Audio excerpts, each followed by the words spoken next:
नसरापुरातील घटनेचे पडसाद आता सगळीकडेच उमटताना दिसतायत। खेड शिवापूर टोल नाक्यावर संतप्त नागरिकांकडून आंदोलनाची शक्यता असल्यामुळे खेड शिवापूर टोल नाक्याला पोलीस छावणीचं स्वरूप प्राप्त झालं।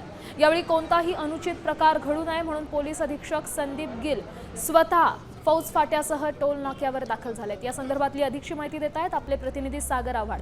सागर, सध्याची काय स्थिती आहे? काल आक्रमक स्वरूप घेतलं होतं आंदोलनानं, आजची काय स्थिती?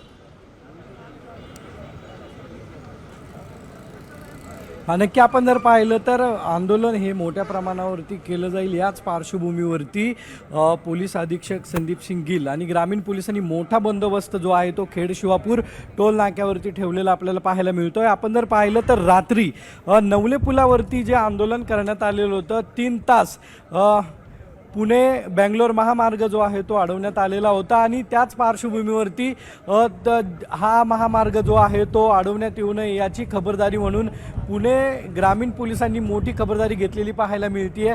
याचबरोबर या ठिकाणी SRPFची टीम जी आहे ती तैनात करण्यात आलेली आपल्याला पाहायला मिळते।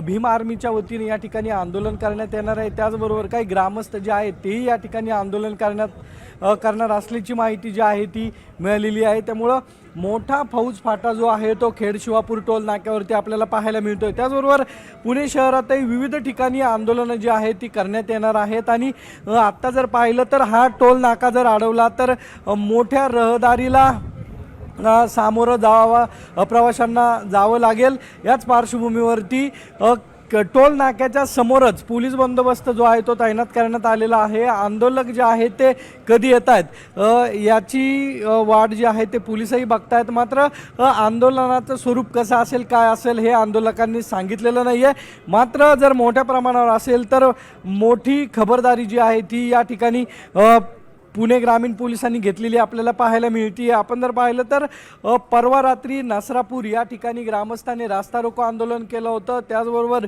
रात्रीच्या सुमारासही खेड शिवापूर नक्कीच सागर, धन्यवाद दिलेल्या या सविस्तर अपडेटसाठी। तर कोणताही अनुचित प्रकार घडू नये किंवा वाहतुकीस अडथळा होऊ नये याची काळजी सध्या पोलीस प्रशासनाकडून घेतली जाते।